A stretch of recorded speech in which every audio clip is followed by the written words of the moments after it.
Indigenizing social science. Before anything else, let me discuss what is indigenization. Indigenization is the act to suit a local culture, especially through the indigenous people in the administration, employment, etc. Indigenization involves the process of infusing Aboriginal knowledge and perspective into the structural layers of an institution. The goal is to create a more inclusive environment by presenting a different worldview and enhancing and enriching the educational and cultural experience of the educational community. It does not mean the institution of indigenous centered, but it does mean that consideration of Aboriginal issues comes naturally. More so the development of a self-governing, self-supporting, self-propagating nation reflects positive aspect of the local culture and its expression of the nation. Therefore, there is a need to indigenize the Western theories in the social sciences for better understanding of our Filipino. Why do we need to indigenize social science? Social sciences, as we know today, are considerable of Western origin. In the Third World, they were a colonial import. Even today, do not appear to have gained firm roots in the new soil and are not adequately adapted to the social environment of their new habitat's social environment. Non-Western civilizations have their social thought traditions and many of them even made limited use of the empirical method for understanding their societies. Still, such intellectual quest did not crystallize sufficiently to acquire disciplinary individuality.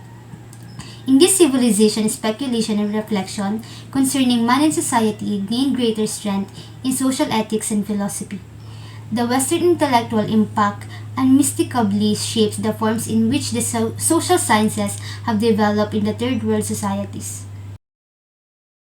Republic Act 8371, known as the Indigenous People Rights Act or the IPRA, and it was enacted in 1997. It has been praised for its support for indigenous peoples' cultural integrity, the right to their lands, and the right to self-directed development of these lands. Ensures self-reliance. Indigenization eliminates the problems of dependence on foreign goods by ensures self-reliance.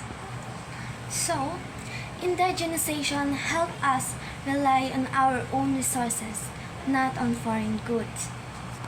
Then, development of private initiative, encouraging indigenous people to participate in businesses enterprise. The private initiative will develop with indigenization. So, it is important because it encourages indigenous people to start businesses, boosting the local economy. Third, the United Nations Declaration on the Rights of Indigenous Peoples, or UNDRIP, paved the way of recognition to minority communities. It gives them the hope to make a significant existence in the community. So in short, the UNDRIP is an important document that recognizes and supports the rights of indigenous communities worldwide. So it helps protect their cultural, social, and economic rights, giving them a voice and presence in society. RA 8371 or IPRA law. Is the safety net of all indigenous cultural communities or indigenous people or ICCs or IPs. The law provides scope of protection such as the following. First, Section 32, Community Intellectual Rights. CCs or IPs has the right to practice the revitalize their own cultural traditions and customs.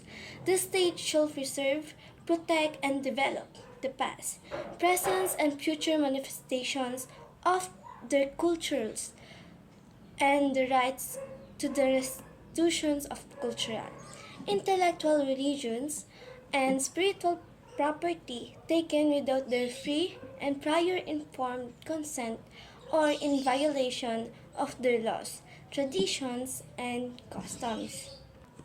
So, in short, Section 33 protects the cultural traditions and customs of indigenous people. Section 34. Right to indigenous knowledge system and practices, and to develop own sciences and technologies. ICCs or IPs are entitled to cultural and intellectual rights. They shall have the rights to special measures to control, development, and protect their sciences, technologies, and control manifestations, including human and other genetic resources, seeds, including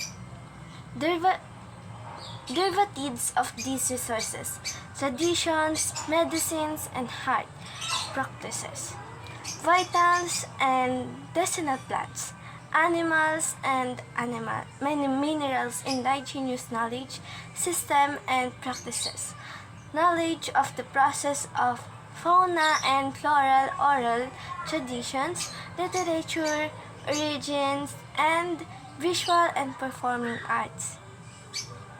Next is Section 35, Access to Biological and Genetic Resources. Access to biological and genetic resources and indigenous knowledge related to the conservation, utilizations, and enhancements of these resources should be allowed within ancestral lands and domains of the ICCs or IPs only with the free and prior informed consent of such committees obtained in accordance with customary laws of the concerned community.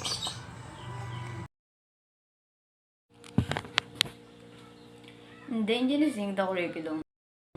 Philippine Education for All EFA 2015 Plan.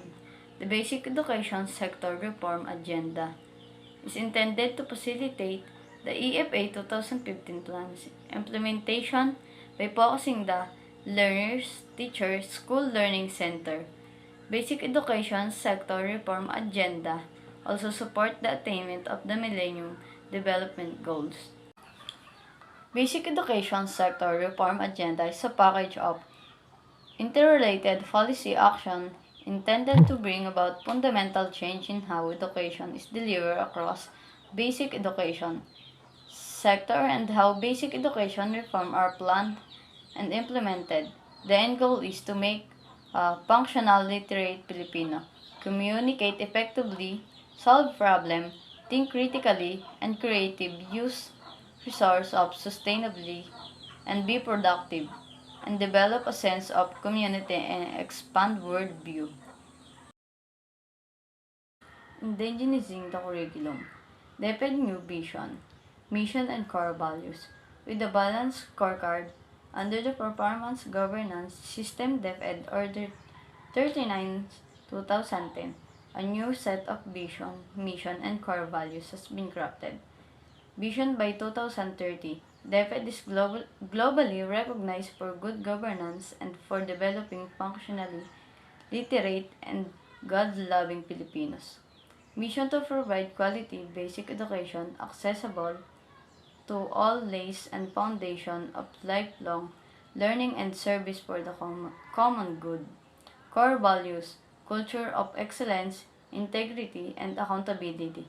Maka-Diyos, makatao, makabayan, makalikasan. 3 waves of curriculum development for indigenous people. Number 1. Curriculum indigenization.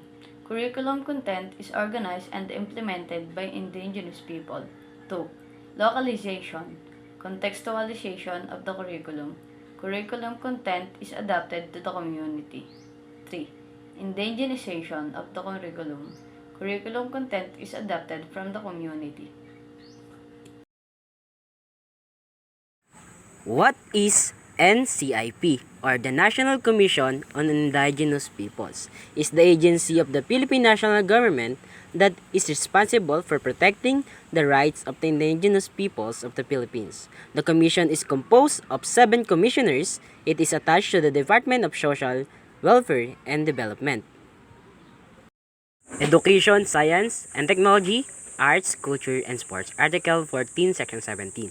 The state shall recognize, respect, and protect indigenous culture communities' rights to preserve and develop their culture, tradition, and institutions. It shall consider these rights in the formulation of national plans and policies. Section 18. The state shall ensure equal access to cultural opportunities through educational system, public or private cultural entities, scholarship, grants, and other incentives, community culture, cultural centers, and other public venues. Why is it necessary to indigenize the Philippine social science? This theory is important because it gives us a psychological identity, appropriate for the Filipinos' custom and cultures. The principal emphasis of Psikolohiyang Pilipino is to foster national identity and consciousness, social involvement, and psychology of language and culture. And that's all about indigenizing social science.